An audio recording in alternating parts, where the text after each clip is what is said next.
Yah, maknya ada Weris ini. Kum bagaimana, Dang? Tenang, ada anjing kecilik gua.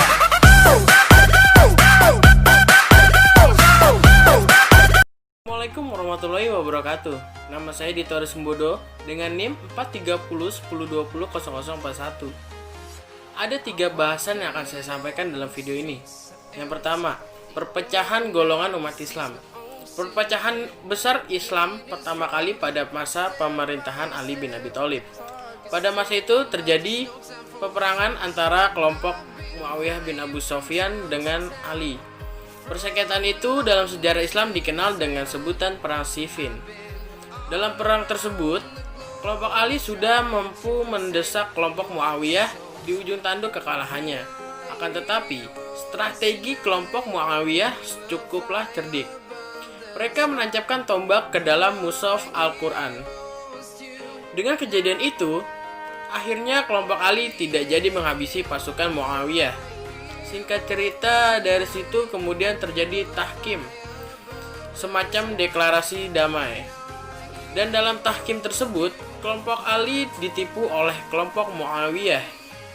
Penipuan yang cerdik tersebut diinisiasi oleh juru bicara Muawiyah, yaitu Amr bin As. Akhirnya, Ali lengser secara politik dan Muawiyah naik menjadi penguasa baru Islam. Dari persengketaan politik itulah, kemudian Islam mengalami perpecahan yang cukup besar. Yang kedua, aliran Mu'tazilah dan Al-Asy'ari.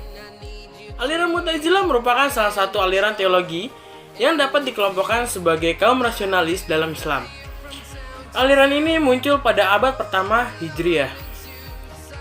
Sejarah munculnya aliran Mu'tazilah oleh para pemuja, dan aliran Mu'tazilah muncul di kota Basrah pada abad kedua Hijriah, tahun 105 sampai 110 Hijriah. Tepatnya pada masa pemerintahan Khalifah Abdul Malik bin Marwan dan Khalifah Hisam bin Abdul Malik. Pelopor munculnya aliran Mu'tazilah yaitu seorang pemuda mantan murid Al-Hasan Al-Basri yang bernama Wasil bin Atha Al-Mahzmi Al-Ghazal. Yang tidak setuju dengan gurunya tentang masalah dosa besar, dia berpendapat bahwa orang yang melakukan dosa besar tidak dianggap mukmin dan tidak pula dianggap kafir, tetapi berada di antara keduanya, yaitu al-manzilah baina al-manzilataini. Al-Asy'ari dalam alirannya tidak membawa ajaran kalam baru, melainkan mengadopsi apa yang diwariskan oleh Mu'tazilah. Yang baru hanya adalah metode dan corak argumennya yang berbeda. Al-Asy'ari hadir dengan metode keseimbangan antara penggunaan dalil naqli dan dalil akli, di mana metode Asy'ariyah berkebalikan dengan aliran Mu'tazilah. Bahwasanya Mu'tazilah mengutamakan rasio di hadapan nas, maka Asy'ariyah sebaliknya mengutamakan nas di hadapan rasio. Yang maksudnya Mu'tazilah berangkat dari dalil akal, lalu dipandang perlu mencari dalil naklinya sebagai penguat. Dan Asy'ariyah berangkat dari dalil nakli, kemudian mencari dalil akal sebagai penguatnya. 3. Perkembangan ilmu tauhid dari masa ke masa. Perkembangan ilmu tauhid di masa Rasulullah Shallallahu Alaihi Wasallam.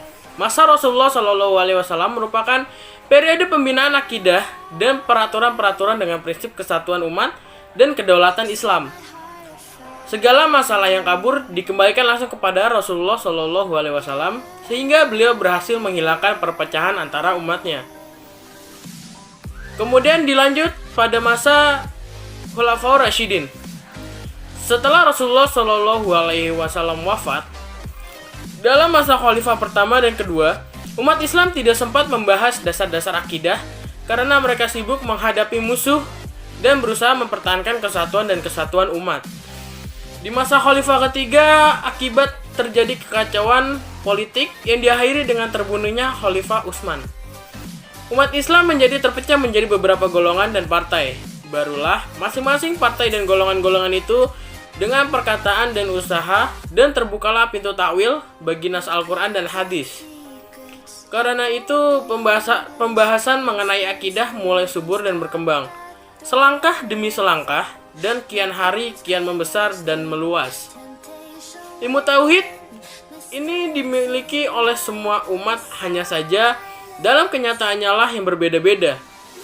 Ada yang lemah, ada yang kuat, ada yang sempit, ada yang luas, menurut keadaan masa dan hal-hal yang mempengaruhi perkembangan umat, seperti tumbuhnya bermacam-macam rupa pembahasan.